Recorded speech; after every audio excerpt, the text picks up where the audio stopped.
Hello, Kate Helder here, Mind Heart Connect Foundation, co-founder and director. And I am chatting today with Nikki Stinson, who's over on the other side of Australia, up in Derby. And we had a mentoring call earlier this week, and we had quite a few mentees on the call from the Western Australian Kimberley region. And during that call, Nikki shared some beautiful insights in relation to how emotional freedom techniques has supported her in her workplace. And I just thought would be an opportune time to be able to ask Nikki, and she so gratefully said yes, to be able to just share a little bit of insights into the work that she's been able to bring into her rather small community in Derby and the impact that that's having. So welcome, Nikki. Well, thank you, Kate. I'm glad to be able to share with you. I do come from a small community. Derby is a town of about 4,000 people. There's only 8,000 in the whole Shire.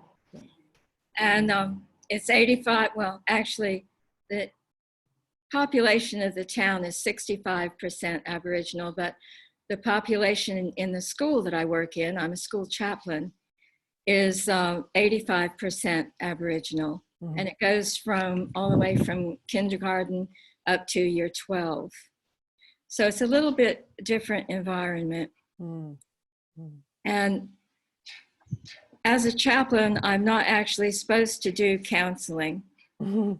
which is every time you have a conversation, it's counseling. I'm not sure how that works. But I do use EFT quite a lot. I'm only a novice at it. I've only recently gotten into it or learned about it. But I've incorporated it into my work as mindfulness, which I am allowed to do. And it's just like having a magic wand. And even I have a small private counseling practice on the side. And I use EFT in that as well, because I find that it is the best thing I can do along with narrative therapy with Indigenous clients. Beautiful. Things like CBT and other therapies are great for the Western mind, but I find that it doesn't really stick or work well in the long term with Aboriginal people. Mm-hmm. But EFT is just like magic, one session, and often that's all that I get, is you can just see a complete change. Yeah. And I'd like to tell you about a couple of my clients, my students. That would be beautiful. Thank you. And one of them is a Aboriginal Torres Strait Islander young man, not a boy. He's about 14, and he came to me a few months ago. And he has a long history of anger issues and trauma in his family. I always call him my man of few words because he would very rarely speak a sentence of more than 3 or 4 words. He'd come to me and he'd just be rigid with anger, and he'd stay with me for maybe a half an hour, until he was really calm and could go back to class and not hurt anyone. And that's why he would come. He'd say, I was afraid I'd hurt somebody, so I came to you. Mm-hmm. That was his longest sentence. Mm-hmm. And a couple months ago, he came to me and he was the most angry I'd ever seen him. He couldn't speak at all, and he was just rigid. And 2 boys came with him because they were worried about what he'd do. And they left him with me. And I thought, well, I'm going to try this. I had just learned EFT maybe a month before.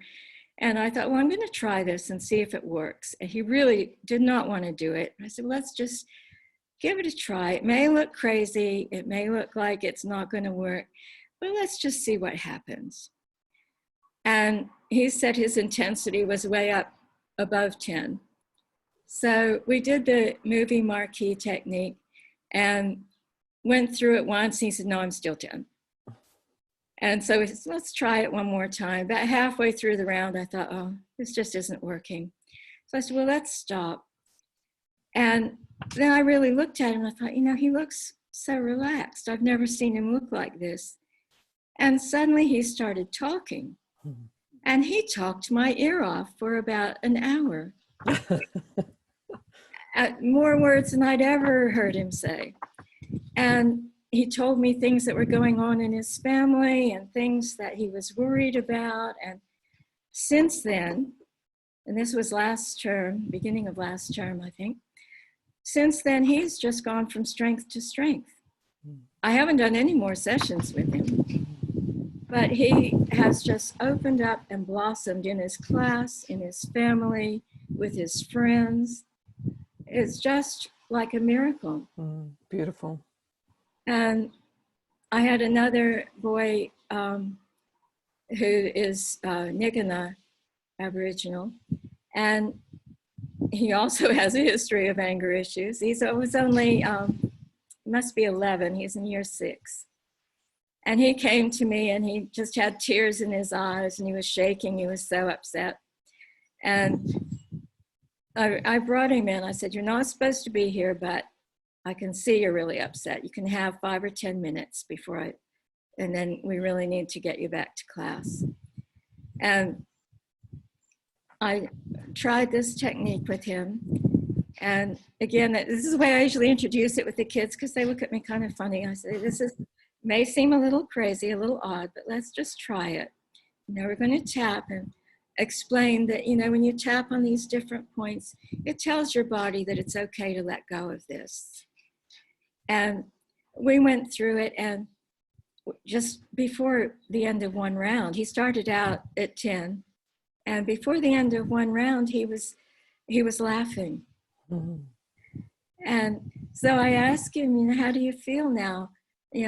Let's look inside yourself, and how intense is that feeling now? Is it? And he thought about it, and he said, well, I think it's gone. Mm-hmm. How do you know it's gone? It's because all inside where it was a knot in my tummy, now it feels warm and good. Mm-hmm. So what can you do now that you feel this much better? And he says, miss, I'm going to go back and talk to my teacher. Yeah. And I'm going to tell him what happened. And I'm going to tell him I'm sorry that I left his class. And I was gobsmacked. Mm. That was not something that would ever entered his mind. And, the only prompting I gave him is that you're going to have to go back to class sooner or later. Yeah. Yeah.